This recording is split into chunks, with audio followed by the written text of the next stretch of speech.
Hello friends, welcome to Pebbles. நம்ம இன்னைக்கு செய்ய போறது அரிசி மாவு தட்டை. இது ரொம்ப ஈஸியா பண்ணலாம். அரிசி மாவு 250 கிராமுக்கு நம்ம 1 டீஸ்பூன் சீரகம், மிளகு, எள்ளு இந்த மூணும் நம்ம mix பண்ணிட்டு இது கூட நம்ம பச்சை மிளகாய் ஆட் பண்ணி செய்ய போறோம். வாங்க எப்படி செய்யறதுன்னு பார்க்கலாம். தேவையான பொருட்கள் அரிசி மாவு 1 கப் எடுத்துக்கலாம். அதாவது 250 கிராம் எடுத்துக்கலாம். இதுக்கு 2 டேபிள் ஸ்பூன் பாசிப்பருப்பு நான் ஊற வச்சிருக்கேன். அதாவது இது வந்து 10 ல இருந்து 15 நிமிஷம் வரைக்கும் ஒரு நாளே போதும். 1 டீஸ்பூன் சீரகம், 1/2 டீஸ்பூன் மிளகு. அதாவது மிளகு வந்து பொடி போடக்கூடாது, நம்ம வந்து கொஞ்சம் க்ரஷ் பண்ணி ஆட் பண்ணிக்கணும். இது வந்து 1 டீஸ்பூன் எள்ளு, வெள்ளை எள்ளு, கருப்பெல் ரெண்டில் எது இருந்தாலும் ஓகே. கருவேப்பிலையை நான் பொடியாக நறுக்கி வச்சுருக்கிறேன். இப்போ எப்படி செய்கிறதுன்னு பார்க்கலாம். இது கூட கொஞ்சம் சால்ட் ஆட் பண்ணிக்கலாம். அதுக்கு முன்னாடி நம்ம ஒரு 3 டேபிள் ஸ்பூன் நெய் எடுத்து உருக்கிக்கலாம். இது வந்து நல்லா உருகட்டும். 1 கப் அரிசி மாவை நம்ம ஆட் பண்ணிக்கலாம் ஒரு பவுலில். 1 டீஸ்பூன் சீரகம், கருவேப்பிலை, மிளகுத்தூள், 1 டீஸ்பூன் எள். இதுக்கு தேவையான அளவு நம்ம உப்பு ஆட் பண்ணிக்கலாம். இன்னும் ஒரு சிட்டிகை அளவுக்கு ஆட் பண்ணிக்கலாம். நம்ம உருக்கின நெய்யை வந்து ஆட் பண்ணிக்கலாம். நெய்யும் ஊற்றலாம், இல்லைனா வந்து ஆயிலே வந்து நம்ம நல்லா சூடு பண்ணி ஊற்றிக்கலாம். இது ஃப்ளேவருக்காக ஒரே ஒரு பச்சை மிளகாயும் நான் பொடியாக நறுக்கிறதுக்கு இதையும் ஆட் பண்ணிக்கலாம். நல்லா மிக்ஸ் பண்ணி விடுங்க, கட்டி இல்லாமல் நல்லா மிக்ஸ் பண்ணிட்டோம். இப்போ என்னென்னா இது பிடிச்சிங்கன்னா நல்லா நிற்கணும், இந்த மாதிரி இருக்கணும். இப்போ நம்ம பாசிப்பருப்பு ஆட் பண்ணிக்கலாம். இதிலே தண்ணி இருக்குது. பாசிப்பருப்பு, உடைச்ச உளுத்தம்பருப்பு ரெண்டுமே நம்ம ஆட் பண்ணலாம். நான் வந்து வெறும் பாசிப்பருப்பு மட்டும் ஆட் பண்ணியிருக்கிறேன். ஒரு சிலர் கலர் பிடிக்குன்னா கொஞ்சமாக நம்ம மஞ்சத்தூள் கூட ஆட் பண்ணிக்கலாம். கொஞ்சமாக கலருக்காக மஞ்சத்தூள் ஆட் பண்ணிக்கலாம்.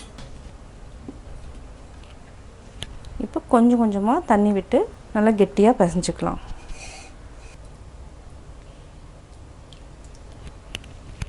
இந்த அளவுக்கு தண்ணி இருந்தாலே போதும். நல்லா பிசைஞ்சிக்கலாம். நல்லா இந்த மாதிரி பிசைஞ்சிக்கலாம். நம்ம இதையே 10 மினிட்ஸ் வந்து மேலே ஆயில் விட்டு அப்படியே மூடி வச்சுக்கலாம். ஒரு 10 மினிட்ஸ் நல்லா ஊறட்டும். 10 மினிட்ஸ் ஆயிடுச்சு. இப்போ நம்ம மாவு எடுத்துக்கலாம். இதில் என்ன சின்ன சின்ன உருண்டைகளாக எடுத்துக்கலாம்.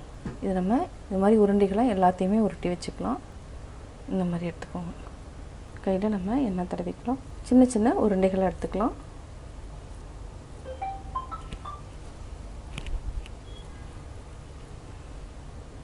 இதே மாதிரி நம்ம எல்லாத்தையுமே உருண்டைகளாக பிடிச்சிக்கலாம். நம்ம எல்லாத்தையுமே உருண்டைகளாக பிடிச்சிட்டோம். இப்போ வந்து ஒரு பேப்பர் எடுத்துக்கலாம். அதாவது ஃபோல்ட் பண்ணுற மாதிரி இருக்கணும். இந்த சைடில் நம்ம ஆயில் வந்து ஊற்றிக்கலாம்.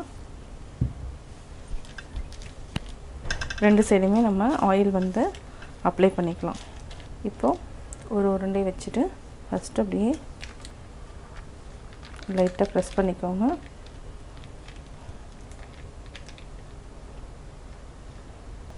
அப்படி எடுத்துக்கலாம். இதே மாதிரி நம்ம எல்லாத்தையுமே எண்ணெயில் போட்டு டீப் ஃப்ரை பண்ணிக்கிறது தான். ஃபஸ்ட்டு நம்ம கொஞ்சமாக போட்டு பார்க்கலாம். உப்பு வந்ததுக்கப்புறம் நம்ம போட்டுக்கலாம். சிம்மில் வச்சுக்கலாம். நல்லா பொன்னிறம் ஆனதுக்கப்புறம் நம்ம எடுத்துக்கலாம்.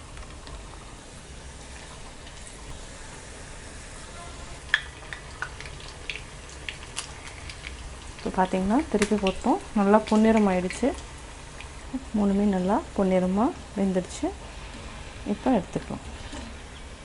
இதே மாதிரியே நம்ம எல்லா உருண்டைகளையும் நல்லா ஒரு பேப்பரில் வச்சு தட்டிட்டு டீப் ஃப்ரை பண்ணி எடுத்துக்கலாம். இது வந்து நல்லா மொறுமொறுன்னு இருக்கும். இது வந்து 2 வீக்ஸ் வரைக்கும் நம்ம ஸ்டோர் பண்ணி வச்சுக்கலாம்.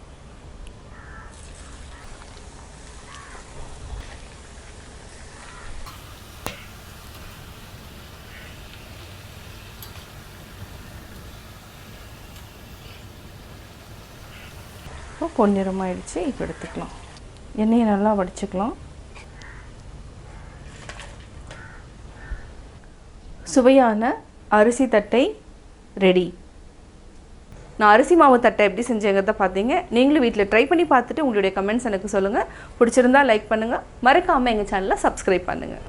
என்னோடய குக்கிங் வீடியோ முடிஞ்சதுக்கப்புறம் பார்த்தீங்கன்னா ஒரு திருக்குறள் வந்து நீங்கள் பார்க்கலாம். உங்கள் குழந்தைகளுக்கு நீங்கள் சொல்லித்தரலாம். அருள் வெகி ஆற்றின் கண் நின்றான், பொருள் வெகி பொல்லாத சூழக்கிடும்.